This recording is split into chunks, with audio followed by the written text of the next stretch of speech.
All right, babes, it's Bimini. Your head teacher's pulled a sickie for Pride Month, so you've got me as your headmastress instead. Happy Pride, Miss Bimini. First things first, we must make some things loud and queer. Class rules. 1, be yourself. Right. 2, mind your business.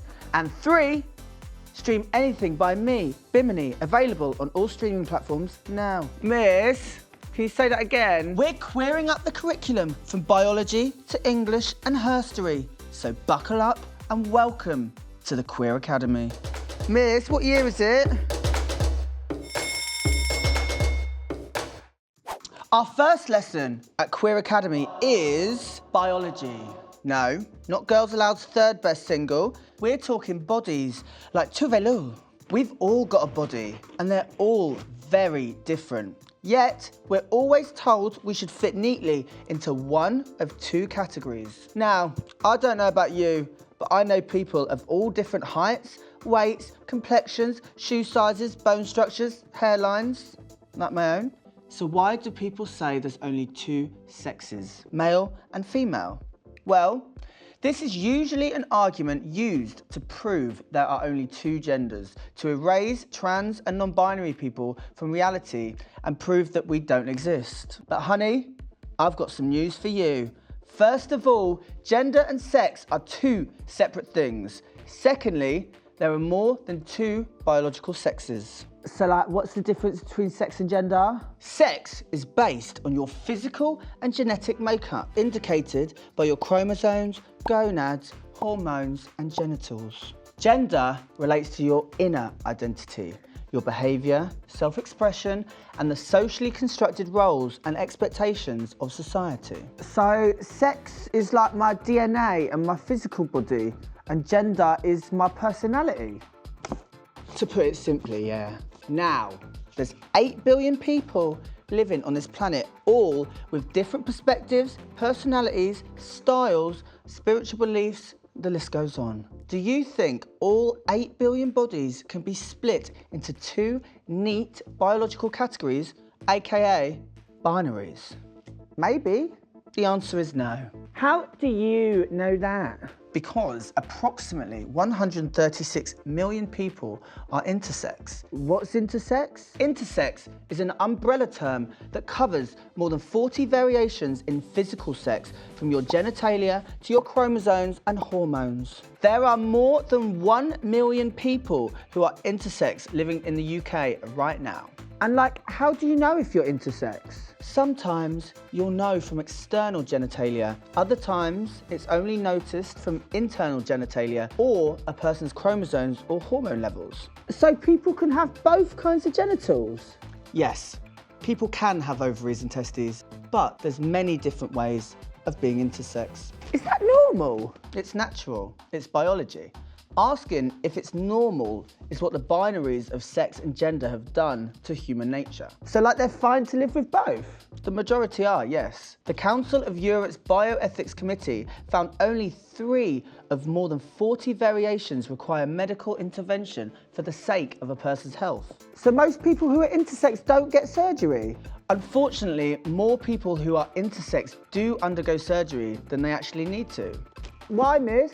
Most of the time, they're babies or very young children, and they'll be operated on or given hormonal treatments to make them more physically male or female. But how do parents choose if the child is more male or female before they can be told? Most of these medical interventions happen before the baby is 12 months old, so the parents will choose for them. But like, what if the baby grows up and doesn't feel like the gender that was chosen for them? Some people who are intersex will never even know that they are intersex, and if they do, they will grow up and explore their bodies and gender identities freely, as everyone should.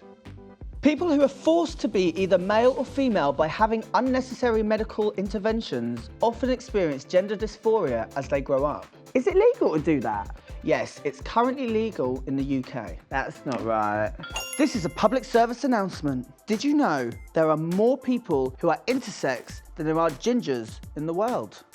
So people who are intersex are forced to have surgery, but trans people are denied access to surgery? Well, Abigail Thorne recently said transphobia is a refusal to look at the facts. The reality is there are not two biological sexes. They shouldn't be forced to be either male or female, and neither should anyone be told who they are because of their bodies. Now, my experience may be different to your experience as someone who is not non-binary, but as a non-binary person, I grew up in a world that I felt like didn't allow me to fit into a box or a category, and I think looking back, it kind of stopped me pushing myself in certain areas because I was told I should be one or the other.